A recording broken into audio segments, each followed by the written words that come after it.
just let me know in the chat if you do have questions, and let me know now, and we'll just call upon you.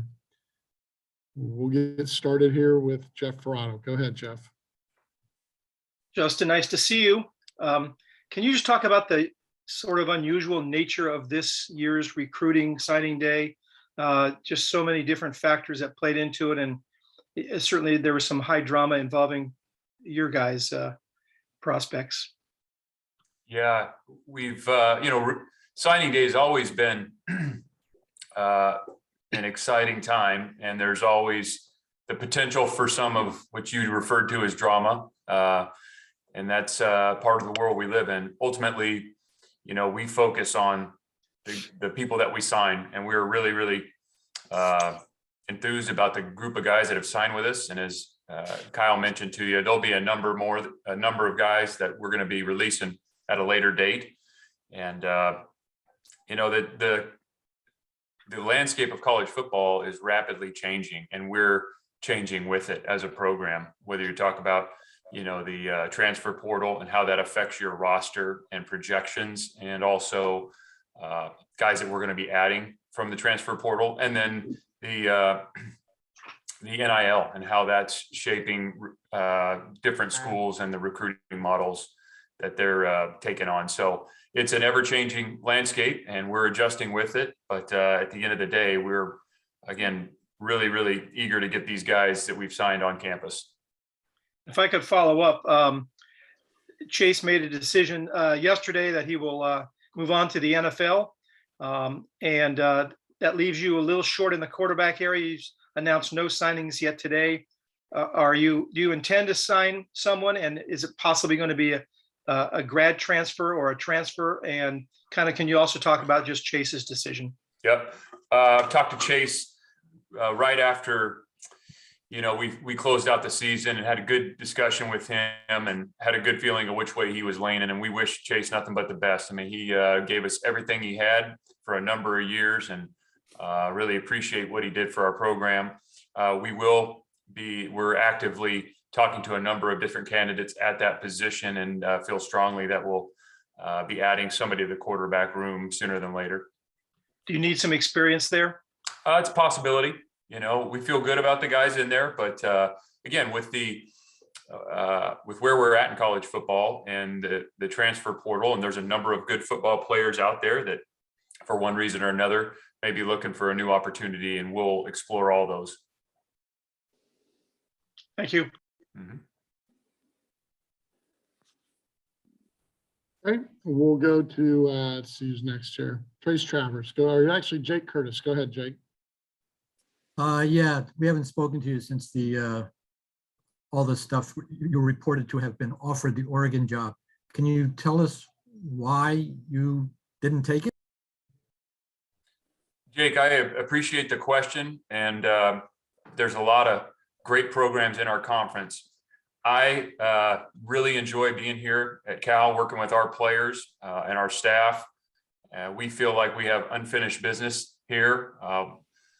We are very optimistic about the future. Obviously, this past season, we had 5 games where one play could have made a huge difference. And, if we can find those margins, in our off-season programming and how we coach and how we play, we feel like we can do some special things here at Cal. Just to follow up, can you tell us about the status of your contract extension talks?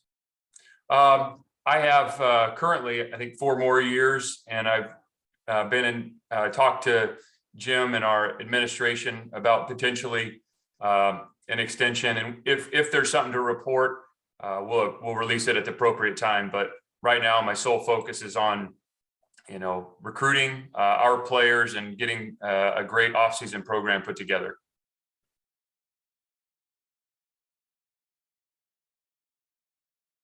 We'll move on to Trace Travers. Go ahead, Trace.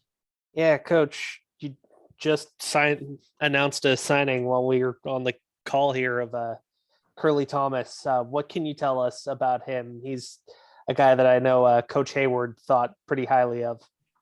Yeah, let me get the okay from Kyle, because did that one come through? Legitimately a minute ago. Okay. I don't want to be breaking any rules here on the Zoom call. Curly is a big edge defender. You know, we play with different body types. As you know, we've had Cam Good, we've had Marquez Bimage, you know, Braxton. So different types of guy, Coin, different types of guys that have played that spot. But Curly is a big, strong guy. He's about 240 now. We think he's going to get even bigger. He has explosiveness. He's going to get a lot better as a player, we feel like, once he gets in a program and develops physically. So we're looking forward to adding Curly. He visited us this past summer, had a really good visit with him and his family. And we got down and saw him last week face-to-face, and looking forward to getting him here. Yeah. And you guys did also pick up another kid in Trent Ramsey today. Obviously, he was a high school teammate of Kai's at one point. What are you getting in him? Trent, again, another guy that's got a big frame. He, he's moved around a little bit, played with Kai earlier in his career. We think he can play multiple positions, but he's definitely an athletic guy, plays run game, pass game, and got a big personality. I think he's going to fit in really well with Angus and that O-line group. Yeah.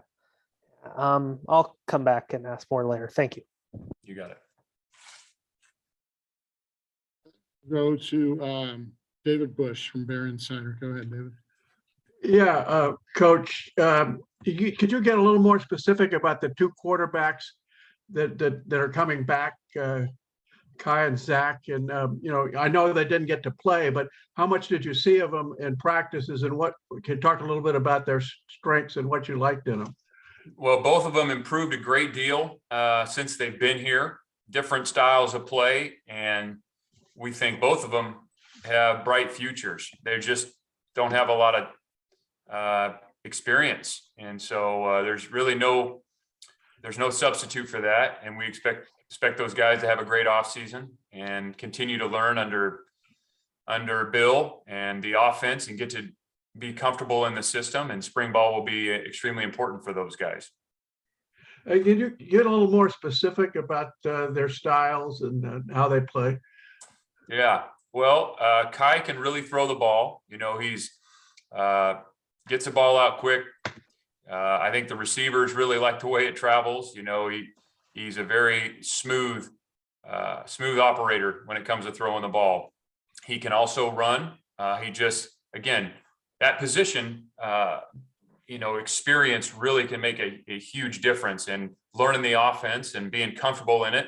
He's gotten much better, which is to be expected, but still has a ton of room to grow. But I do know he's a very, very eager guy. I mean, Kai, when he walks down the hall and you see him, he just seems like he's always beaming. He's got a smile on his face and eager to be here and learn. So we expect him to, like I said, just continue to get better. Zach, a little bit different style. You know, he'll kind of get out on the perimeter. He'll make some plays with his feet. He can throw the ball. He's not the tallest guy in the world at the quarterback position, but he is kind of a point guard, so to speak, playing the QB position. You know, he can make some plays. He's a competitor. He's got a lot of intangible qualities that can help him as a football player. But again, both those guys, all the guys, really just need experience. They need reps. They need off-season training, and that's what we're looking into diving into here mid-January. Thanks, Coach. It looks like Jake Curtis has another question in the queue. Jake? Yeah, do you know at this point how many scholarships you have available?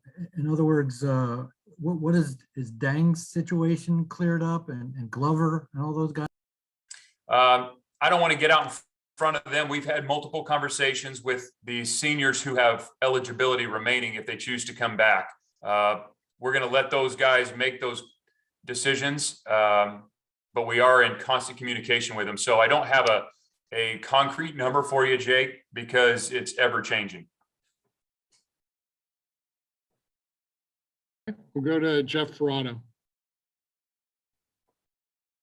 Yeah, Justin, I was going to ask you about that as well.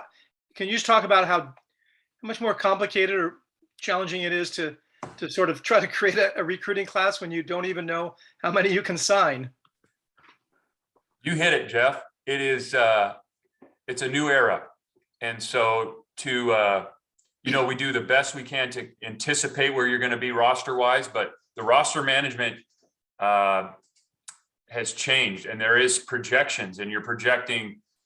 You've always done that, but now with the transfer portal and especially with the COVID and the eligibility questions that are still remaining, this won't be the end of recruiting for us. The next January up to that February signing day, and even out throughout spring and into summer, don't be surprised if we're adding more people as we continue to be nimble with the roster. But it has changed significantly than it was, compared to 5 years ago. And so when you mentioned that you expect to continue recruiting at quarterback, do you expect to sign someone in the near future, or is this likely to be later on? It's possible that we sign somebody in the near future. That's certainly possible. Those discussions are ongoing. And so I wouldn't be surprised if that happened, Jeff, but we'll see. It'll be a day by day and week by week deal at that position right now. And if I could ask on a different topic, Nick Morrow played tight end, I believe, in high school. Where do you guys envision using him? Yeah, he's a big athlete, and coming from Flagstaff, Charlie, who we wish the best. As you all saw, Charlie's headed to Idaho State to be the head coach. I think it's a great opportunity for him, but Charlie had some relationships up there. Nick came to our camp, and we really, watched him play, and then we put him through the paces at a number of different positions. Defensive end, like a 4-eye. We worked him out at tight end. Angus looked at him as an O lineman, but he's 6'7", if not 6'8", about 255 pounds, plays basketball, and he's got a frame on him. So he's a big athlete. And he could, one of the most impressive things he did during that workout when he was here was catch the ball. We had I think one of our grad assistants throwing him some balls, and he could pluck it. For a guy that size, to be able to be that nimble and coordinated was pretty impressive. My best bet is probably going to be an offensive lineman, just because of the frame and how he's going to fill out. But he needs to get in here and work out, eat, get with Brian Johnson and his staff, and live in there, and he'll continue to develop. But he has a good foundation. And you mentioned Charlie Regal. Where are you at in finding a replacement for the special teams? Yeah, we've spoke to a number of different candidates, and there are a couple directions we could go, Jeff, in terms of that position and whether we make it solely a special teams position, or we break up special teams and add another position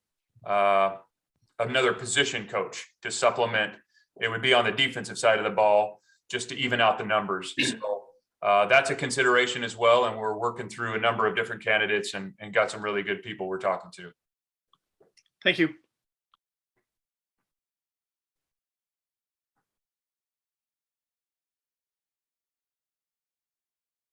Okay, we'll go ahead and go to, just trying to get a lot of stuff in the queue here. Trace Travers is next. Go ahead, Trace. Yeah, Coach, since Nick and Trent already got asked about, I wanted to ask about Siwape. You had a story on the Pac-12 network earlier, getting to his house at 6 a.m. for an in-home. Do you stay up there the night before to do that, or are you driving up from here at 2 in the morning? I had to. So Siwape became a early favorite of everybody here. He is a blue collar guy. Angus's son played high school football with him, so they had known each other well. And he's not the most. You probably noticed this, Trace. Maybe not the easiest guy to get a hold of on the phone. I don't know that he really likes talking on the phone. I don't know that he really likes social media. I mean, he's focused on school, football, his family. So when we set up the home visit for last week, talked to him and his family, and they said, absolutely, come on by, but you're going to have to be here at 6 a.m. because we got things we got to do today. And so myself and Angus got to Reno, I guess it was Thursday night, and got a room there and woke up. It was dark and little chill in the air, and we made our way over to their house and had breakfast and had a great visit, and we got out of their way, man, because they had stuff going. But this guy is focused. He's driven. He'll walk in being one of the stronger guys on the team, and really eager to get him here and a part of the program. Yeah. And on the note of Reno, you also got Ashton Hayes from up there. I guess what stands out about his game, and what can you tell us about how he ended up signing with you guys? Yeah, Ashton, we'd recruited for a long time, had a really good relationship. He had went through, the decision-making process, and this recruiting thing, it's a long process, and things can change for people. And we're excited that Ashton is going to be a part of our team. He brings speed to that position. That was one of the things that we really targeted out of that running back position, and finding some guys that can, be home run hitters. And so we feel like we got some good players in that running back room, and adding him with that speed, we feel like can give us just another weapon. And if I can ask about one more guy, you got Mason Starling over the weekend, I think, and he signed today. What I've heard about him is a massive wingspan. I guess, what kind of skill set does he fill for your wide receiver position? Yeah, Mason is a really good athlete. He's every bit of 6'4", and maybe 6'4" and change, probably 205 pounds. His wingspan, I don't know what it was. I know we got it measured, but it's huge. And so that's friendly target for the quarterback, the catch radius, the leaping ability. We know the coaches at CSM very well. They speak highly of him. And one of the first things, we sat down and ate lunch on his visit. One of the first things he brought up to me is, I was asking about him and their offense over there, and how he enjoyed that, what routes he liked. But he kind of stopped me, said, first thing I want to do is I want to be on the kickoff team at Cal. And I thought, I don't know that I've ever heard that from a recruit that plays receiver. We got Monroe plays the kickoff a little bit. J. Mike made a couple tackles on punt, but the first thing he asked me was, I want to get on the kickoff team. I was like, we need to get this guy. Like, this is our type of guy right here. So he became a staff favorite quickly.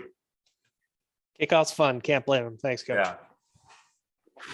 We'll go back to Jeff Ferrato. Go ahead, Jeff. Justin, Jeremiah Irby, we haven't talked about him yet.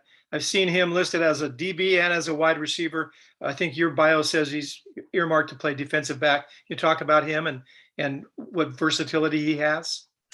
Yeah, he was. He's a very talented athlete, played both ways, and is recruitable at both positions. We think he's got a bright future. We're going to start him at defensive back. He's got the tools to play in the secondary. He's a very competitive guy. That's probably one of the things, other than the athleticism, the things that kind of show up on tape, but he's a very, very competitive guy. You get to see that in how he interacts on the field, and also just talking to him, you get that sense that he's got a drive. Now, got to continue that. And we know there's a transition from high school to college, and it's different, but we were really impressed by his competitiveness throughout the process. And with his size, are you thinking right now safety or what? I think he can play corner. I think finding tall guys that can cover, it's much more, Elijah Hicks is a great example. Elijah Hicks can play corner. He ended up being a all first team, all conference safety as well. But we think he can be a heck of a corner for us. And we'll see where that all goes. Things can change, but we think he can be a great defensive back, and we just got a lot of work to do, and it starts now. It looks like Trace would like to chime in with another one. Go ahead, Trace. Yeah.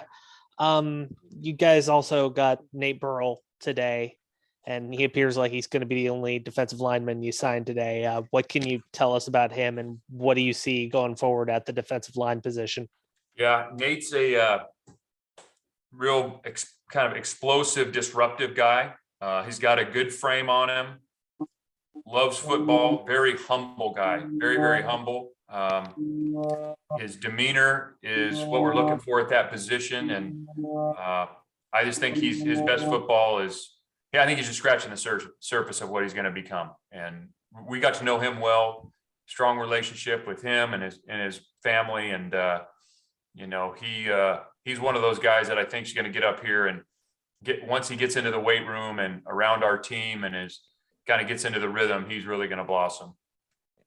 And I know you guys will probably put it out in the release later, but do you have a sense of how many early enrollees you're going to have? I would envision at least a couple there, Trace. And as I mentioned earlier, this is this recruiting process now. There's more than one date that guys can sign, especially with the portal. So I would anticipate there being a handful of early enrollees, Trace. Fantastic. Thank you. Anybody else with the final question for Coach? I might, Jeff Frauder, go ahead, Jeff. Yeah, just to go back to the Oregon situation. How much did you appreciate your alma mater, you know, courting you as they did? You know, Jeff, as I mentioned earlier, and I understand the questions, and I have great respect for all these places, you know, whether it's Oregon or, you know, UCLA, we have great competitors in the conference and ton of respect for all of them. I went to Oregon, grew up there, and they've done a great job with their program. They're the reigning Pac-12 North champions, and that's where we want to get to. And I really enjoy working with our players and the coaches we have here, and we can do some special things. And I think if we continue with increased support, which we've gotten from Jim Knowlton and our chancellor, if we continue along this path, we can do some great things here and things that haven't been done before. And so that's where our mindset is. I'm sure this was not your intention, but are you aware of the kind of reaction your decision to stay here will probably prompt from a lot of old Blues? Again, Jeff, I am fortunate to have the job that I have. There's a million people that would kill to do what I get to do. And there are challenges at our program and every program out there. But at the end of the day, really enjoy the people that I get to work with, the players I get to coach. And we just have a lot that we can accomplish. And it's going to take a ton of hard work and a lot of support from the campus and all parties. But, you know, we feel good about where we're going. And I think today is another sign of things to come. So, you know, we sit here and talk about all those things, but it's really about the work and the action that we got to put in. Thank you. Thanks. Hey, guys, anybody else with the final question?